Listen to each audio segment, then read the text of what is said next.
As discussed in the introduction, we will describe how the magnetic field produces the electric field, and we can do that using what we call the Faraday Law of Induction, or in short, the Faraday laws. To illustrate that how the Faraday laws work, we can see this figure. This is an example. We know from the experiment that if we have a while loop like this, and this connect to the voltmeter, okay, and we have a bar magnet, we put the bar magnet near the while loop like this. If we move the bar magnet, like if we move it close to the bar magnet, close to the while loop, or move the bar magnet away from the while loop, we will notice the voltage display on the voltmeter. But if we put or if we hold the bar magnet still, no movement, there is no voltage display on the voltmeter. This is the experimental law. We can see this from the experiment. Okay, so it means that if we move the bar magnet near the while loop, it will produce the voltage or the potential difference across this while loop, and this potential difference will produce a current. Okay, and we can see this by looking at the voltmeter. But if we have the magnetic field, but the magnetic if we have the bar magnet, but the bar magnet not move, there is nothing happen. So it means that the magnetic field does not create the electric field directly, but we have to have some change on the magnetic field, and that change will produce the electric field, and that electric field will produce the potential difference, and we can measure it using the voltmeter. So it means that the change of the magnetic field, will create the electric field. The Faraday law expresses this in terms of the voltage that we observe when we connect this while loop into the something like a voltmeter, and this is the Faraday law will show the relation between the voltage that created by the magnetic field from the change of the magnetic field, and later we will see that how can this link to the electric field. Okay. We can create the voltage like this by another way, not using the moving magnet, but something like this. And this is a very important. This is a principle of the transformer. Okay. For example, if we have an iron ring like this, and we wire it with a conducting wire, okay, on one side, and on the other side we connect this to the voltmeter, and then we connect this to the voltage source. And if this is a DC voltage source, before the switch is closed, there is no current in this wire, and it means that there is no magnetic field in this wire. And nothing happened on the voltmeter. But when we switch on or close this switch, when we switch on or close this switch, there we will have the current in this wire, and this current will produce the magnetic field, and the magnetic field will propagate through this iron ring, okay, and passing to the while loop on this side. So you can see that there is a change. First, there is no magnetic field, and after you close the switch, there is magnetic field exists. So it changed from no magnetic field to the magnetic field exists, and you will see the voltage here, but just a very short time, short interval, because after you close the switch and you have a steady current passing through this wire on the left, it means that you will have the constant or uniform magnetic field passing through the wire on the right, and there is no change of the magnetic field. So you will see the change only in the moment that you close the switch. You will see this voltmeter displays some voltage here. But imagine that if the voltage source is an alternating current, you will learn this later about the alternating current circuit. By definition, the alternating current means that the source that changes its polarity all the time. Okay, so it means that current that passing through this coil will change its direction all the time. Okay, so it means, and this means the magnetic field that produced by this current will change all the time also, and the magnetic field that appear on this side will change all the time also. So it means that by applying the alternating current to this coil, you will produce the voltage on another side without any electric connection, right? But it comes from the magnetic connection, and this is the principle of the transformer. You can sense the electric power from the source to the target without the electric contact or the electric connectivity or electric contact, but by the magnetic field. Okay, and this is another way to demonstrate the Faraday's law. Okay. So that is a qualitative description of the Faraday law, and now we will discuss the quantitative description of the Faraday's law. In the Faraday law of induction or Faraday law, we say that when there is a change of the magnetic field, it will produce the voltage, or we also call it the electromotive force.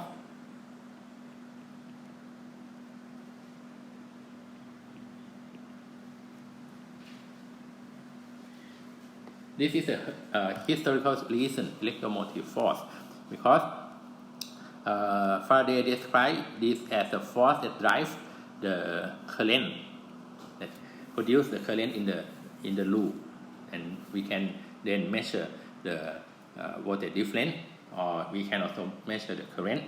So we call this electromotive force, but in the modern term, it is a voltage difference. Okay, and this electromotive force is equal. This electromotive force comes from the change of the magnetic field, as we have discussed. And quantitatively, we found that this electromotive force is equal to the change of the flux of the magnetic field. When the magnetic field changes, and that magnetic field passing through the loop, it means that the flux of the magnetic field that passing through the loop change. And the rate of change of the magnetic flux will equal to the electromotive force. It means that if we have a loop, the while loop like this,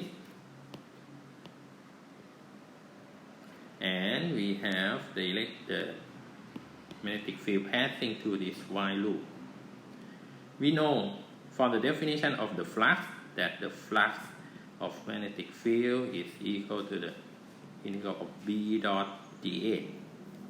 Now you can see that if this B change, the flux change, and the flux change will create the electromotive force. Okay, then that is the meaning of the Faraday's law. Okay, But you can also see that if this B not change, but if the area of the loop change, it will also produce the change of the magnetic flux, and it will produce the electromotive force also. And we will discuss this soon when we talk of the motional electromotive force. The meaning of this minus sign will describe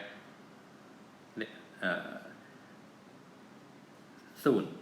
Okay, but first let's see that this is because the change of the magnetic flux that cause the electromotive force, and we can measure this by the voltmeter or ammeter. Okay. There is a lot of application from this relation. Okay. One of the important application is that we can use this to generate the electric field. Okay. We know that if we have a while loop like this, and if we rotate this loop to an axis, for example, if we have the axis passing through, okay, and we rotate this, the magnetic flux that passing through this loop will change, because we know that if we have the uniform magnetic field and this is a flat loop like this, we know that the magnetic flux is equal to BA cos theta, right? If theta is 0, it means that the magnetic field is perpendicular to the plane of the loop, and we have the flux is equal to the magnetic field times the area. Okay, but if the plane of the loop make an angle theta with the magnetic field, we know that the magnetic flux is BA cos theta. Now, if this loop is rotating, it means that this theta change with time, and this cause the magnetic flux change with time. You can see that in this case, B not change. B doesn't change, but the area of the loop that the magnetic field passing through change. So we have the change of the magnetic flux, and in this case, it will produce the electromotive force, and of course, it produces the current. And this is the principle of the electric generator. We can generate the electric current by rotating the conducting wire in the magnetic field. Okay.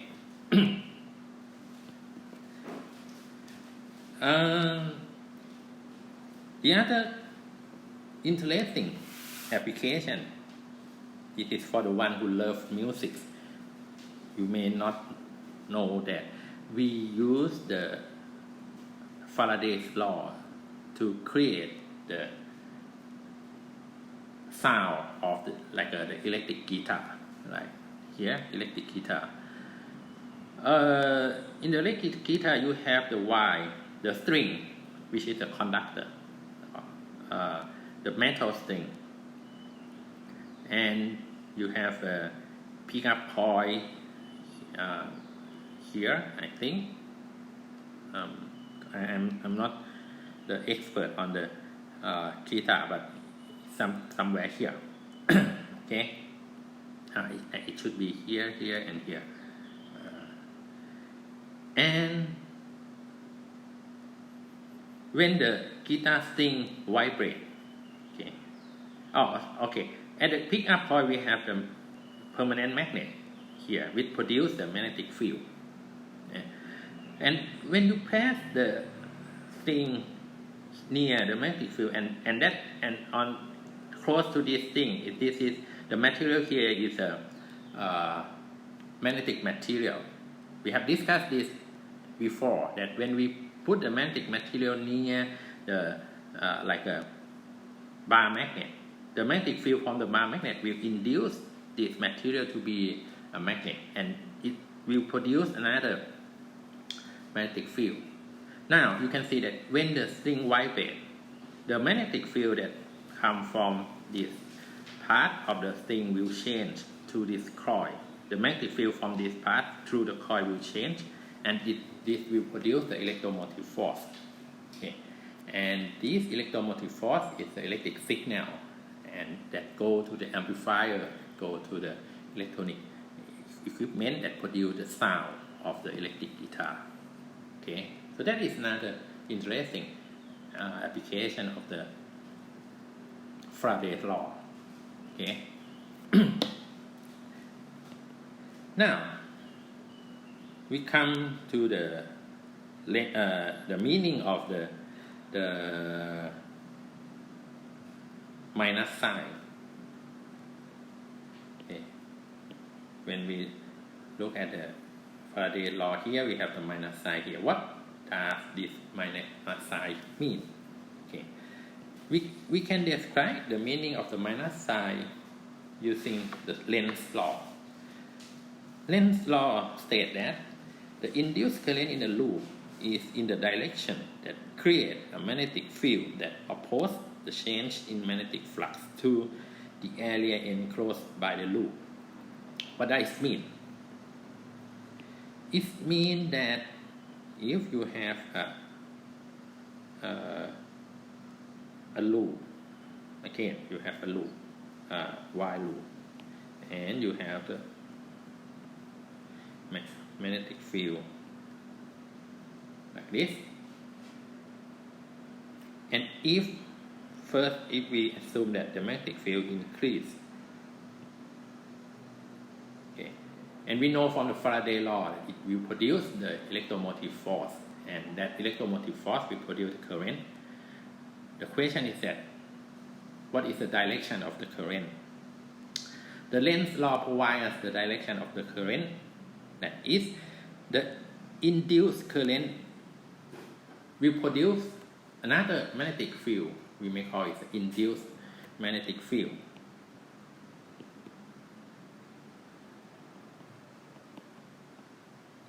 And this B induced will point in opposite, no, not opposite, will point in the direction that against the change of the magnetic flux. In this case, the change of magnetic flux comes from the change of the external magnetic field. So the induced magnetic field will point against the increase of the external magnetic field. Now, we can determine the direction of the electric current. Okay, you can see that from the right hand loop, the electric current will point in this direction. If you point your thumb in the direction of I, inside the Y loop, the direction of the magnetic field will point in the direction of your forefinger. When you curl your forefinger, it will point in this direction. So this is the meaning of the Lenz's law and the meaning of the minus sign. The minus sign says that the current, the electromotive force will produce the current that produce the induced magnetic field that against the change of the flux of the external magnetic field. Now, if we look at this situation again, but in this case, if B decrease, okay, the induced magnetic field will against the change of the magnetic flux. In this case, the magnetic flux will decrease. So the induced magnetic field will point in this direction.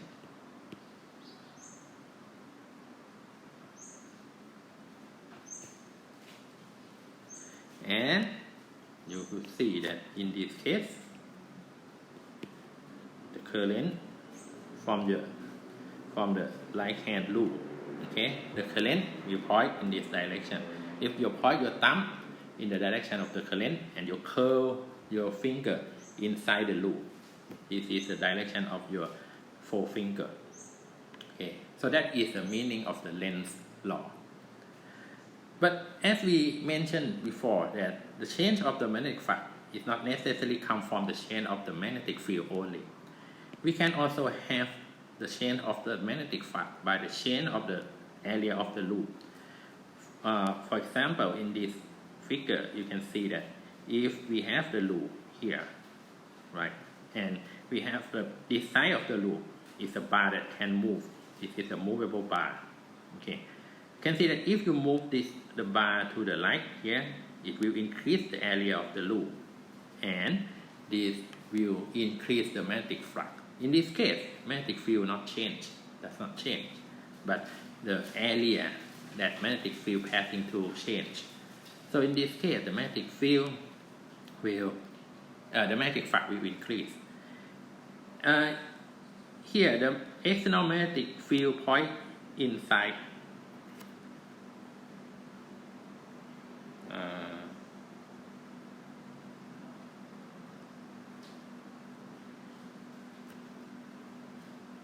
Okay, the external magnetic field point into the plane, right, like this.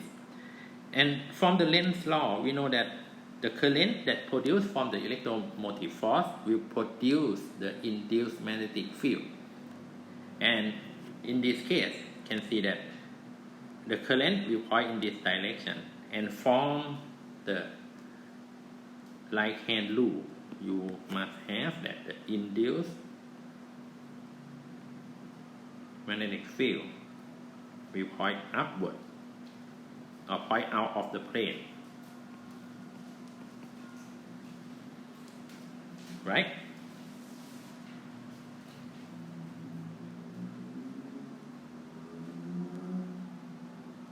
Okay. Also, you can see that if this bar moves to the left like this, the area of the loop decrease and the magnetic flux decrease. This means that the induced magnetic field will against this decrease of the magnetic flux, and it will point in this direction. Right? Because it will try to stop or try to slow down the decrease of the magnetic flux. So when the induced magnetic field point in this direction, the total magnetic field here is a magnetic field, external magnetic field, and the induced magnetic field, and this will increase the magnetic flux. But when we talk about the magnetic flux in the Faraday law, we talk about the magnetic flux from the external magnetic field only. Okay, so in this case, from the right hand loop, the current will point in this direction. So that is the meaning of the minus sign in the Faraday's law, and this is the meaning, physical meaning of the Lenz's law.